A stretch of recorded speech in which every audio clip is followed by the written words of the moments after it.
सिर्फ इस साल एमपॉक्स के 15,600 केसेस और 537 मौतें रिपोर्ट की गई है। इस साल 14 अगस्त को WHO ने डिक्लेयर किया है कि अफ्रीका में एमपॉक्स का अपसर्ज अब एक इंटरनेशनल इमरजेंसी बन चुका है। The detection and rapid spread of a new clade of mpox. 8 सितंबर को भारत में एमपॉक्स का पहला सस्पेक्टेड केस रिपोर्ट हुआ है। तो क्या ये अगला कोविड-19 बन सकता है? The suspected case of India का पहला सस्पेक्टेड केस एक यंग मेल जो रिसेंटली एमपॉक्स इफेक्टेड देश से आया था, सफदरजंग हॉस्पिटल दिल्ली में आइसोलेट किया गया है। हेल्थ मिनिस्ट्री ने कहा है उसका सैंपल टेस्टिंग के लिए भेजा गया है और उसका हालत फाइनली स्टेबल है। तो क्या है एक आइसोलेट केस है या फिर भारत के लिए एक वार्निंग? अगर हम ये 3 क्वेश्चन का आंसर जान ले तो हम भी एमपॉक्स से बच सकते हैं, और इसमें से पहला और तीसरा क्वेश्चन मिस मत करना। फर्स्ट क्वेश्चन, एमपॉक्स क्या है?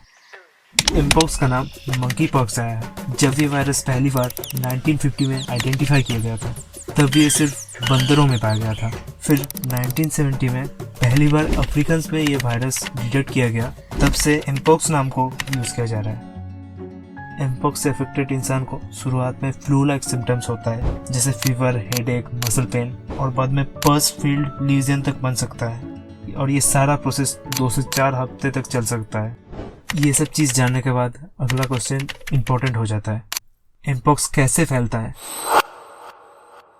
एमपॉक्स वायरस इन्फेक्टेड इंसान या जानवर के डायरेक्ट कांटेक्ट से फैलता है। आजकल ये सेक्सुअल कांटेक्ट के थ्रू भी तेजी से फैल रहा है। अफ्रीका में DRC, युगांडा और केनिया में एमपॉक्स तेजी से फैल रहा है, जहां domestic Republic of the Congo मतलब DRC में 15,600 केसेस और 537 डेथ हो चुका है। एमपॉक्स वायरस 2 क्लेड में डिवाइड होता है, क्लेड 1 और क्लेड 2। इस क्लेड 1 का भी 2 वेरिएंट है, क्लेड 1A और क्लेड 1B।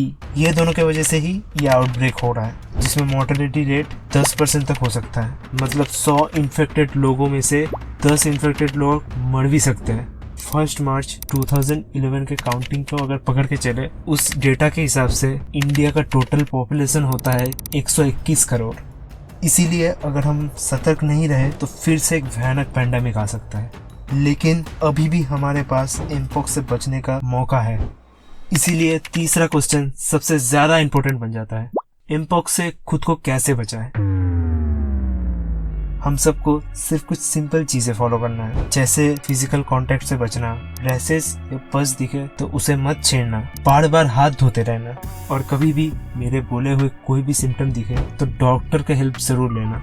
और आखिरी बात, इस वीडियो को अपने फैमिली और फ्रेंड्स के साथ जरूर शेयर करें ताकि वो भी एमपॉक्स के बारे में जानकारी ले सके। Thank you.